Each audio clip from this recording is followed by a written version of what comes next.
Welcome to the podcast, The Story Behind the Song with Denny Carleton and Friends. On this podcast, you will hear stories, listen to archived interviews from Denny's previous radio show, The Cleveland Music Connection, and hear what Denny and his friends are up to now. So here is my favorite singer, songwriter, recording artist, author, music teacher, radio personality, Denny Carleton. Hey, welcome to the Cleveland Music Connection, the story behind the song. I'm Denny Carleton, and today my guest is going to be my good friend Randy Klawon, who I played music with in the choir, Moses, window, and many other situations. This show features local Cleveland music and also other things that are connected to Cleveland, and also tells a little bit of stories as we all get together. The first thing I'm going to do today is I'm going to play a song that I wrote called If These Are Men, Then Count Me Out, which I wrote when I was in the Lost Souls. I was going with my first girlfriend, Vicky, and I broke up with her. We broke up a bunch of times back and forth, and all my friends said, make her scream, make her crawl, show who's boss. And I wrote the song, If These Are Men, Then Count Me Out. They were acting real macho, and I'm not beyond that, but at the time, that's the way the song came out. That's how I felt. It like, come on, give it a break, be real. So this is the Lost Souls version, and I think it's very interesting to hear how I then recorded it with the choir. The Lost Souls version is on the Lost Souls album, vinyl, and CD on Lionheart Productions, and the choir is on Artifact and Music Box. So this is the Lost Souls version of If These Are Men, Then Count Me Out. My friends say shy away from her as much as I can. Don't show your feelings for her. Why must be a man? If these are men, then count me out. Leave me standing in my doubt, 'cause I've been staying away from you. I've been staying away from you. So if you really heard the song even more, there, of course, there's a horn section. We had a horn in the Lost Souls. It reminds me a little of a Spencer Davis group, something like that. And my pitch is higher. It's a higher pitch than when I got into the choir. They changed a few of the words around. They polished it up, really. And Ken Margolis sang lead on it, and he did it in a lower key. He did it in A, I did it in C. And so this is Ken doing If These Are Men, Then Count Me Out with the choir. My friends say shy away from her as much as you can. Don't show your feelings or get hurt, because you gotta be a man. But if these are men, then count me out. You gotta leave me standing in my doubt, 'cause I've been staying away from you. So if you even hear those songs a little bit longer, they're really different because there's a bass part, there's an organ part in the choir. I just thought it was interesting to hear how an arrangement can change a song so much. And so the next one is going to Randy Klawon and I have been connected in many different ways. We were the choir. We were also in Moses. He also played some time in Window. And then we did a lot of different projects together. And we recorded one of my songs, My Rust Belt. The song came about because I was fixing up my mother's house with my friend David Lafka, and we said, let's take a break. And I said, why don't we go down to the dollar store? They have good granola bars, and they got some refills for the Swiffers. And then we both said, hey, we're really living large here in the Rust Belt, this gave birth to this song. So Randy does a great job of this. All this stuff's on YouTube. It's also on Spotify, iTunes, downloads. You can hear it on the website and everything. It's everywhere. So this one is My Rust Belt, arranged by Randy Klawon. Car is running hot and cold, 200,000 miles and still on the road. We bounce around a lot, we may need new shocks. Hey, that's rock and roll. But when the stone begins to melt, I got up from where I knelt. I've been living large in my Rust Belt.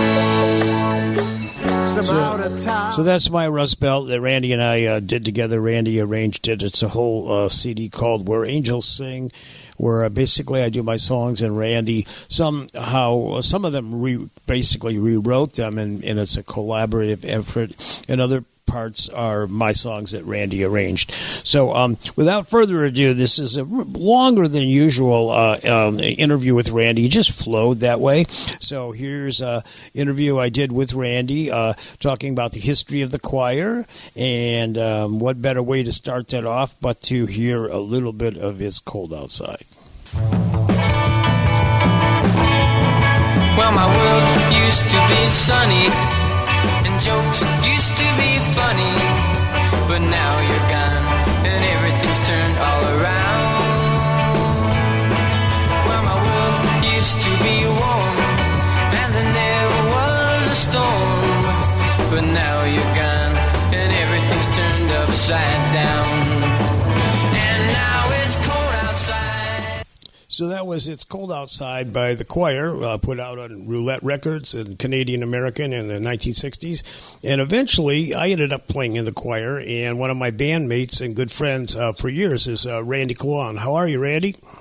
Great. Good to hear from you, buddy. Yeah, Randy and I played in the choir, I think it was 1968. And maybe for the sake of the audience, first of all, let's just say how we met. And I remember you had mentioned to me the other day that we met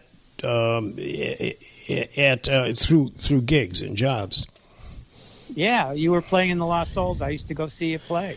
Yeah, and then back in the day, a lot of the rock and roll musicians in Cleveland and Lake County mostly would meet up at Squires Castle and have baseball games. Yeah, the softball games were famous. Yeah. We had I was on the Frogs. Yes.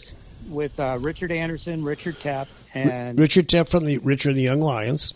Richard and the Young Lions, yeah. How did he end up in Cleveland? That's a whole other story. Another story. But then we played against the Double Armpits. Yes, and that was the only two teams in the division, I believe. That was it. We just alternated, players, but those were the two teams. Yes. Played for about 2 or 3 years. Yeah, I remember that. It was a lot of fun. I got after a while, I got a little bit nervous playing first base. I don't know why. It was just a lot of responsibility. I always pictured you as like the center fielder. I think so. Yes, it was more like that. Back then, I could run a little bit. Before we ended up playing in the choir, but they had quite a history before we ever got in the choir. And even when we were in the choir, I remember both of us used to feel like, are we really choir members? Because it was so in our mind of what the original choir and mods. So the band started off as the mods. So there's a lot of people who say they were in the choir. And I've heard different people say they were in the band, but the basic band that everybody knew as the Mods and the choir, what were the members, Randy? My brother started the band, the Mods. Dan Klawon. Dan Klawon, Wally Bryson on guitar, Dave Smalley on rhythm guitar, lead vocals, Dave Burke on bass, and Jim Bonfanti was alternating drums and coming out front and singing lead. And Dan would play the drums when he would sing lead. Right, they would alternate. Yeah, and then for those that maybe from another city and they don't know exact history, the Wally and Jim and Dave Smalley ended up being with the original Raspberries, and not the original Raspberries, but they were basically the core group of the Raspberries with Eric Carmen. Correct. Right. So then things happened. Back then we were all young, ambitious. Things were changing, a lot of different drama going on. But Dan and Dave Burke, the original bass player, left the band. And in came... Well, Jim Skeen. Jim Skeen, right? Jim Skeen played bass. Jim Anderson played guitar. Jim Anderson has a wonderful, career in his older days here. He plays all of the coffee houses in Northeast Ohio in different combination. He has a band called No Moss, and he's a great player. Yeah. So Jim was in the band. Jim Skeen was in the band. And then I think about 1968 when you and I joined. Well, and I'm not sure how this happened, but Ken Margolis was playing with that group for a while, right? Oh, sure. He had already been in the group for over a year. Yeah, I'm not even sure how that happened, but so Ken was in the band. So going back in history, then, so I was in the Lost Souls, and a little known fact is that for a while, that segment of the choir that we were just talking about broke up, and Jim knew all of us from going to Cognitive Community College, a lot of the guys in the band, and he always wanted to be a roadie. You'd have to know Jim that he would be humble enough to accept this and would find this fun. He decided to be the Lost Souls roadie.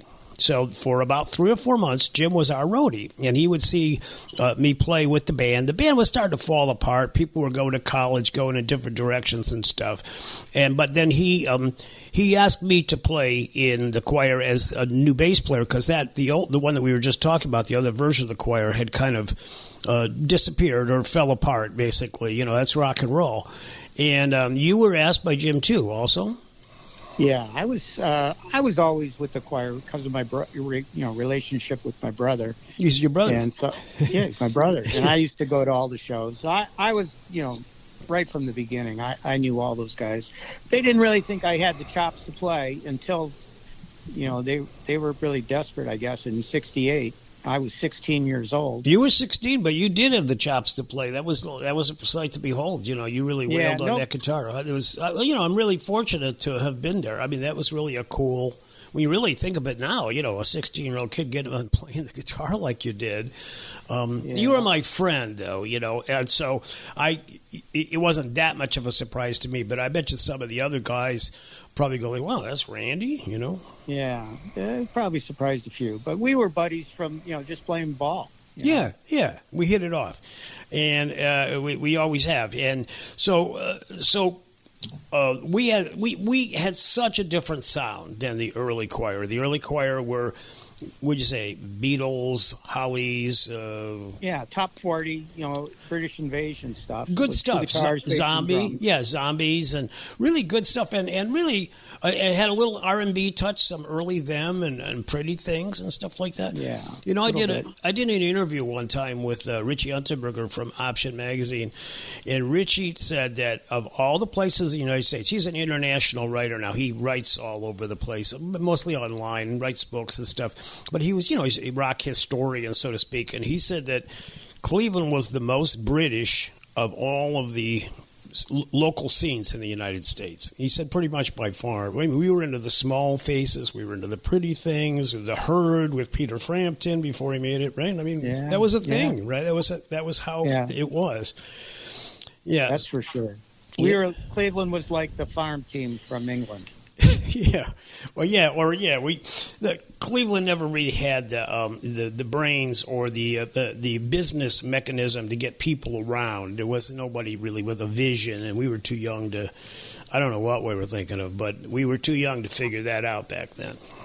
Yeah, well, just get management alone, or like the Balkan Brothers didn't even come in to play until like the 70s, 1970.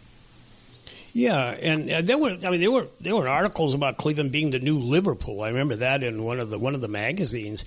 We had some similar characteristics of working class town and a shipping place and this and that. And we had a great rock scene. I mean, Joe Walsh, Phil Kagi, the choir, Eric Carmen. There's a lot. There's a lot. Yeah. It's a lot when you really look at it. We were just all local musicians at that time. Yeah. Yeah, so if I'm pretty sure this is right, Jim Bonfanti and Phil G. Lombardo, who became our organist, our keyboard. Yeah. He played a Hammond organ, a real Hammond organ that they brought on stage. Yeah, and he and Ken had sort of been in the choir, so Jim reformed the choir with Kenny Margolis. Asked me to play bass, got you to play guitar, and got Phil, who had just left the James Gang and was jamming with Phil and Jim with Joe Walsh. Right. And somehow that didn't work out. And once again, that's rock and roll. And he went into the James Gang, and that worked out well for Joe Walsh. And so then we started the choir. And the choir wasn't anything like the old group. We were, I guess, progressive rock in a sense, or sort of really a lot like Procol Harum, when you say. Yeah, with the two keyboards, they sort of pigeonholed us, and we were able to reproduce the big sound, the orchestral sound. Yeah, why don't we hear a cut? I'm going to do you wailing at the end on "Have I No Love to Offer," which is one of Phil G. Lombardo's songs. So let's just listen to that for a second, and then we'll come right back and we'll talk some more. Sound good? And so I'll cry again tonight.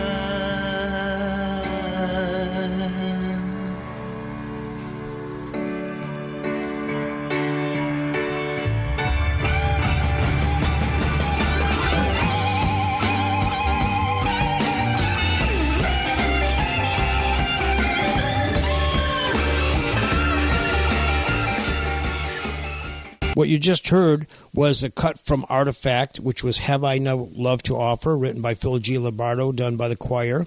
And the next one we're going to hear is from Artifact also, done by the choir, and it's Kenny Margola's song called "I Can't Stay in Your Life."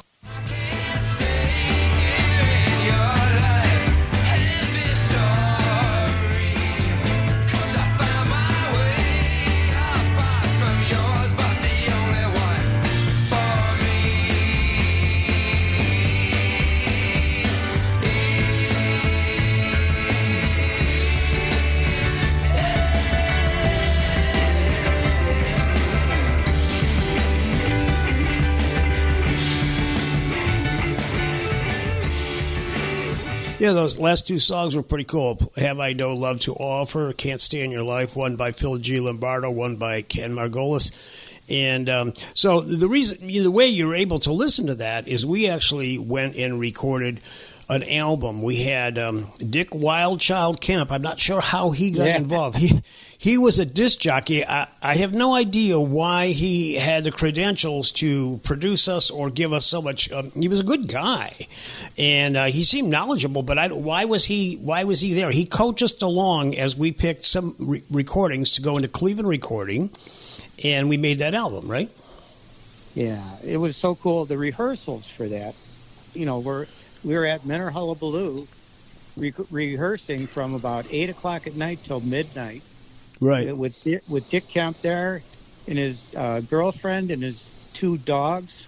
Yeah, and they were big, thin dogs, and I'm not a dog connoisseur. I'm not sure, but they were big Afghans. What were they? Yeah, I think so. And they were white. Yeah.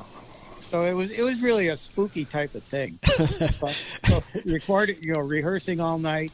He tailored us though. He tailored our songs, and he picked out which ones to do. They were mostly originals, and we got the arrangements just the way we want them. So when we went into the studio, we were prepared. We were very prepared and did the whole thing in 2 days. Yeah, we were, and my memory is that it was fun, but I didn't really have anybody in my life ever treat me like Dick. He was like a football coach for me. Get in the pocket, Dennis. Get in there. Come on. It's like, okay, dude, I get the idea. I'm trying. But he was really intense. I mean, do you remember that, or is that just my? Yeah. Was he doing that to you too? I remember him really making sure I got in that pocket. No, in my defense, and his probably why he was good at it is I had just switched to bass from being in the Lost Souls, and I was playing with all you maniacs, with Phil and Kenny and Jim, who had just toured and everything, and you were like some child prodigy or something. So he was just kind of kicking me into shape in a sense. But I hear those recordings, and we are tight. We're tight in those. Very tight, very tight. Bass and drums are right on. Bass and drums right on, and I have to. A lot of credit goes to Dick Wildchild Kemp for being the football coach for me. Because Jim was tight. So eventually we made this album, and the album, I think eventually after our band broke up, and that's a story for another day, after our band broke up and started reforming again into the musical chairs that were as Cleveland at the time with different members and stuff, you and I heard that album eventually was accepted, even though we thought it was rejected. That's where those the Signal, Gonna Have a Good Time Tonight, and those came back from the choir, I believe. That's what I've heard. Mark Barger was supposed to be our manager, and he actually shopped the album around a little bit. We heard nothing from them, and eventually, like months later, I think Mercury got involved. Yeah, got involved in the choir with Jim and Kenny. I think it was Dan and Rick Hayon. They went up to New York and did a couple demos. We're going to have a good time tonight. Yeah, we didn't miss that much. You know, what are you going to do? Well, the record company wanted them to do a song that was already released, to just do a cover. They pretty much rejected all the original material. Yeah. So they probably might not have liked our stuff anyways. I don't know. But yeah, so years later, and that album was never released, although technically I did release it as a cassette years ago when I was doing a lot of music in the indie scene, and it was out, but it wasn't like really professionally out. And at one point, I think, if I remember right, one day I saw on the internet you had posted a song for fun up on SoundCloud, and I said to you, you know, maybe if we just put it out ourselves, just say as a download, maybe someone from Europe or someone might show interest in this, right? Why don't you take it from here? Okay. Well, eventually, what happened was we got our hands. I went down to Suma actually, and found the original tracks. Original tape. Well, let me go back a little bit. So when I said that to you, go, that makes sense, you know. And then I said, I asked everybody in the band if they wanted to do it, and Jim all of a sudden goes, I know a guy that might be interested in putting it out. Right? That was Omnivar, right? Yeah, Omnivar. Well, what happened was the Omnivar Records out of Los Angeles. They put out the Raspberries records, the live at the Sunset Strip, and Pop Art Live, and so they've just put those out, and Jim said, well, maybe hold on a minute, let me send one of these tracks to the Omnivore people, and see if they're interested in maybe releasing that old choir album. So that's what happened. They were interested, and you went over to Suma, which is now Old Cleveland Recording. It's out towards Painesville. And I got the original tapes. We sent them to get digitalized. We sent them to a place in New Jersey. So, and luckily the tapes, were still intact. They did have to bake them, but they were, they were able to make digital copies of them, sent them to Tommy Allen, and Tommy Allen did the mix, sent that mix to Ducky Carlson, or Ducky Carlisle for mastering, and we put it out. And that all happened in about 2 or 3 months, which is incredible. Yeah. That doesn't happen usually. It just happened real fast. And then they put it out. They did a great job. They got all kind of reviews for the album called Artifact. Jim came up with the idea, Artifact. All kinds of reviews, raving great reviews. And we sold a couple thousand. And then we decided, I don't remember who thought of it, but maybe it was Jim, or I don't remember. We should maybe try to do a reunion. And we got together, and we played at the Beachland Ballroom, which is a popular venue, and we sold out the first night, so we did 2 nights. And, my memory of that is just how cool it was that everybody in that band had a lot of integrity and are really good people, and everybody could really play. So it was really fun to get together. It was a little bit of like, are we going to sound any good, at first, are we in shape, so to speak? But I believe we were. Yeah, those rehearsals were my favorite part of it. Just getting back in the room and playing, going over the song, picking which songs we'd play. That was just fun. And then the icing on top was actually, getting to the show and getting a good response and everything. That was so great. So we did that show, and then it went over really well. And then we liked it so much, we decided to do a second one, and we did it at the Music Box down in the Flass, which was such a beautiful venue. And then, I don't know, Beachland and Music Box, 2 different things, both really cool. Oh, yeah. It it just seemed a little more polished at the music box, you know. A little more polished, and then the music box is really a picturesque kind of thing. You got open windows. You're on the Congo River. Actually, the famous one that caught on fire in the 1960s. But it was right. It's right in the Congo River, and you're playing, and it's a great vibe, and it's very professional, which is really fun to do as a musician playing good halls. And the Beachland's good, but it's more of a funky kind of a different vibe, a good feel, just a different. Yeah. And the music box then was recorded, and there's a second CD called The Music Box Choir Last Call, and that's really good too. Oh yeah, we had Mike Miller came from Buffalo, and he recorded the whole thing live. Sent those tapes to Tommy Allen, again, a great producer, and he remixed it, and it really captures what we did live.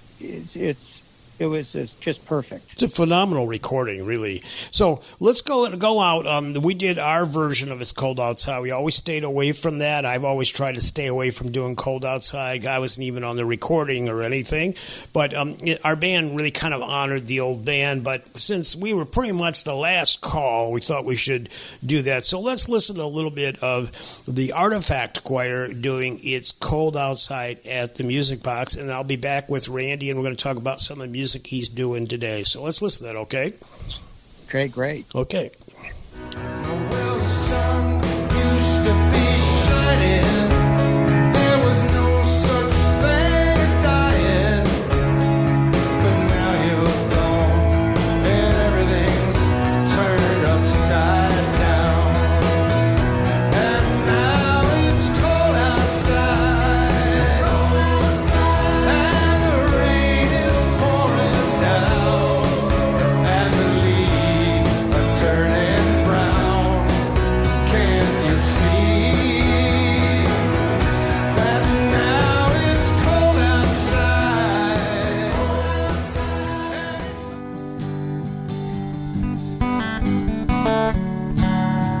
If you are interested in Denny Carleton's music, videos, or books, check out www.dennycarleton.com.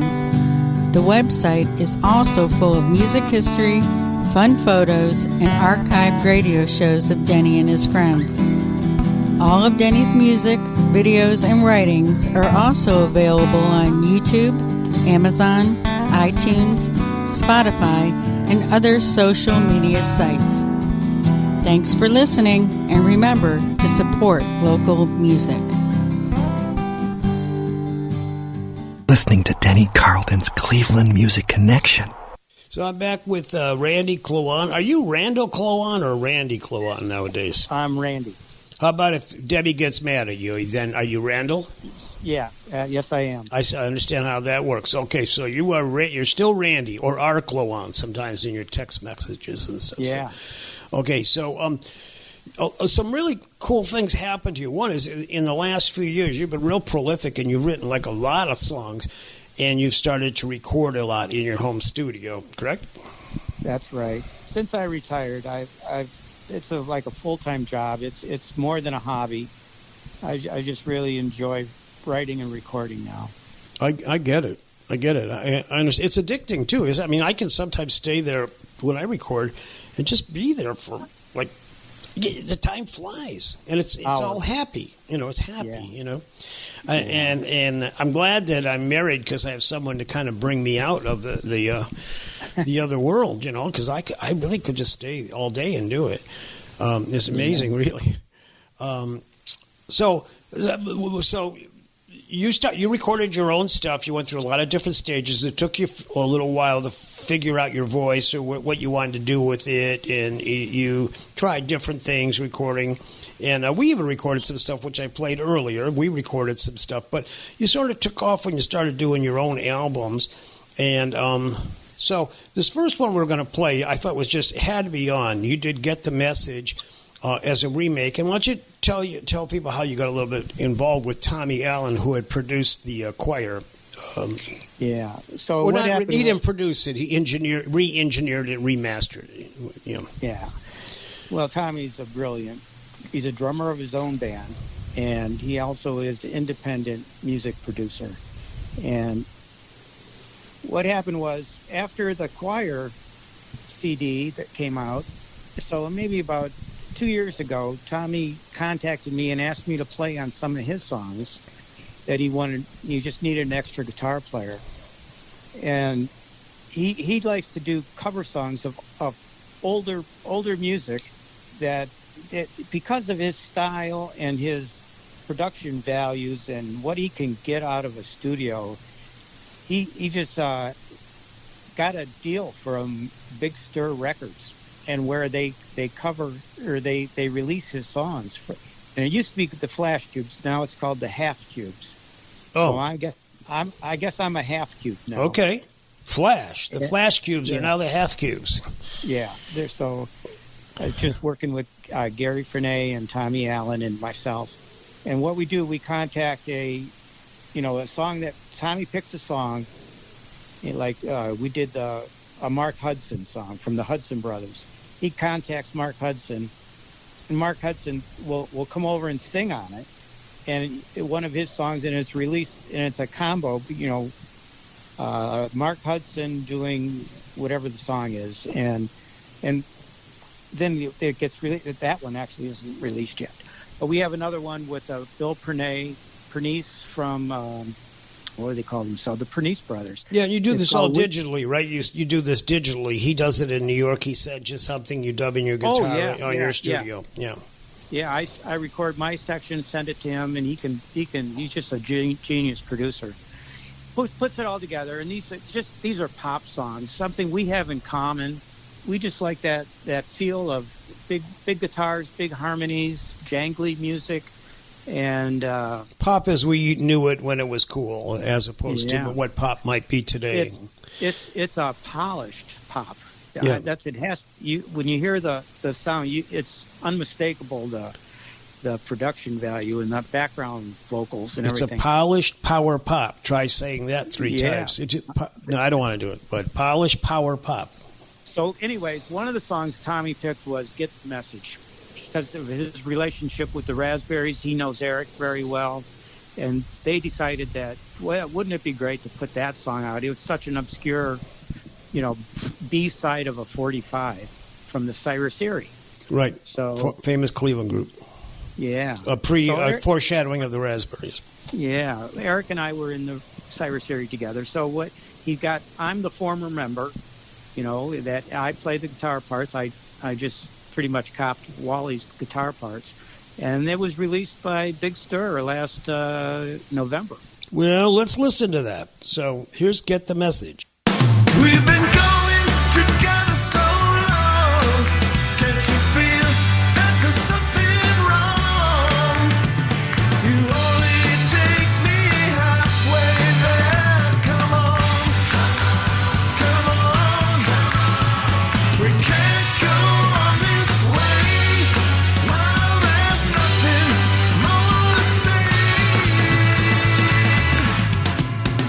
Get the message.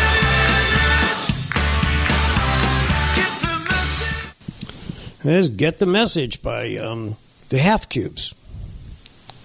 Right? I think was that could have been the Flash Cubes featuring Randy Klawon. Well, if you don't know, I don't know. So, okay, it's probably the Flash Cubes. So you recorded some other stuff. You have one called Marlowe, maybe? Yeah. And that one has Jim Bonfanti on the drums? Yes. Jim and I collaborated on this song. I just thought that it was something reminiscent of the old style we used to play. And I said, wouldn't it be cool to have my old friend Jim come over and play drums on it?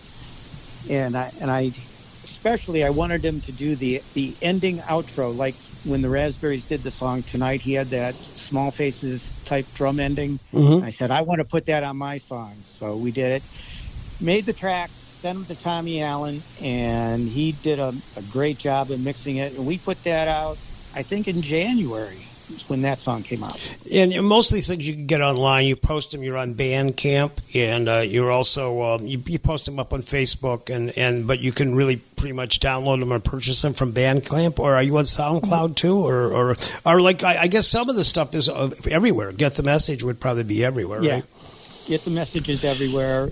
My personal Marlo Maybe is just a personal song, and I just put it on Facebook and on my Bandcamp page. Yeah, sounds good. So let's listen to that. And I believe you recorded the drums at a friend of ours, Chris Butcher's house. Yeah. Jim Bonfanti and Chris Butcher are in the band Abbey Rodeo. Right. And they've got a nice little recording set up over at Butcher's place. And so hats off to Chris for, and Jim for recording their drums. Sounds good. Let's listen to that. She smiles when she sees you. She puts on a brave face, but her confidence is shaken. She feels so out of place. First she meets you, then she greets you. Will you be her friend? She acts so sweet and her heart beats, but it's all pretend.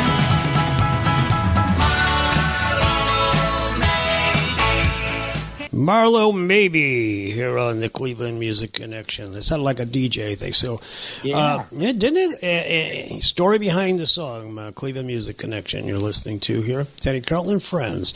So, I'm going to hear another one. This is Ordinary Day, and tell me a little about Ordinary Day. This is kind of more not at anybody else's studio. This is done in your home studio with you doing everything. Yes.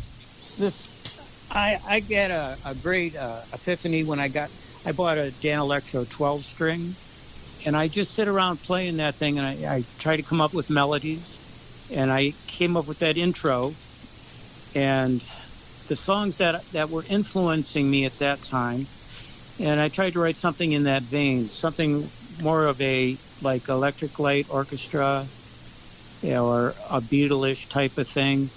And that was the feel that I was going for, and I was able to write it with a little story in mind, something that could happen to anybody, to everybody, and it probably has at one time or another. And then the musical background is where I tried to keep it real straightforward and more of I didn't need a big drum part, so I could actually do the whole thing here in my own studio. Sounds good, and it's an ordinary day. And I just try to write tasteful parts, tasteful background parts, and blend them all together and do my own mix. Yeah, a lot of your songs do have a little bit of a Beatle-ish Electric Light Orchestra feel. I've noticed that. So, yeah, let's listen to Ordinary Day, and we'll be back with Randy. Let me be the one to dry your eyes. Let me be the one to dry your eyes.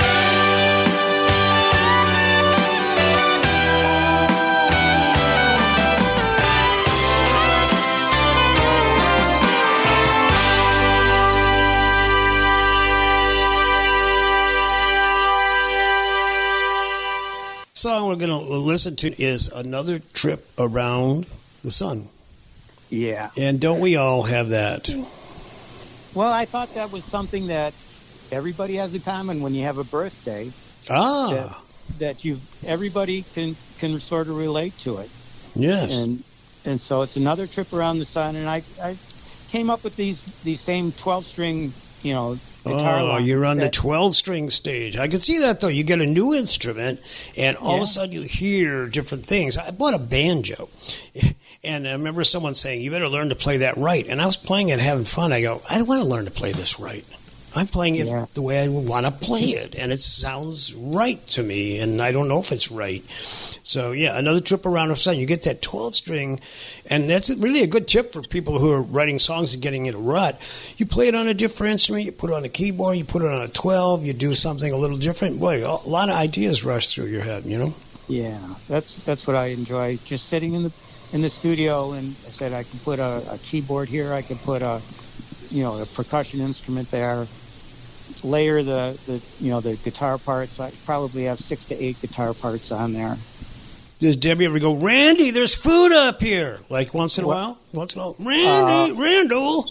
Yeah, well, we used to do that, but I put in a little a radio signal light. Oh, very inventive. Very good. So she could just flick the lights even when I have headphones on.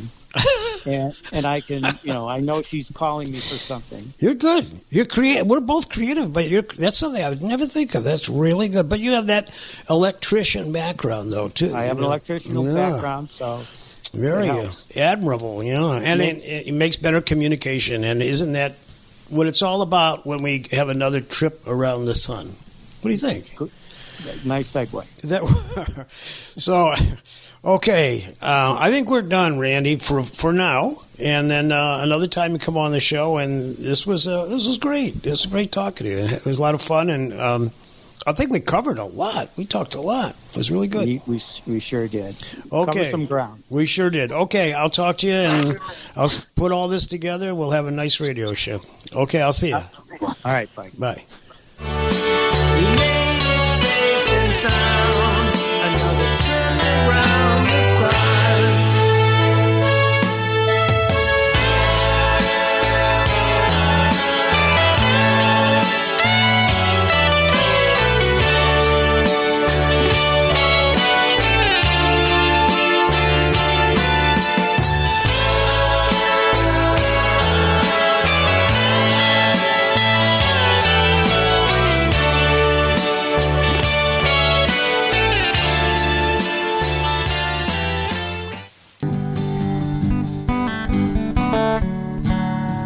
If you are interested in Denny Carleton's music, videos, or books, check out www.dennycarleton.com. The website is also full of music history, fun photos, and archived radio shows of Denny and his friends. All of Denny's music, videos, and writings are also available on YouTube, Amazon, iTunes, Spotify, and other social media sites. Thanks for listening, and remember to support local music.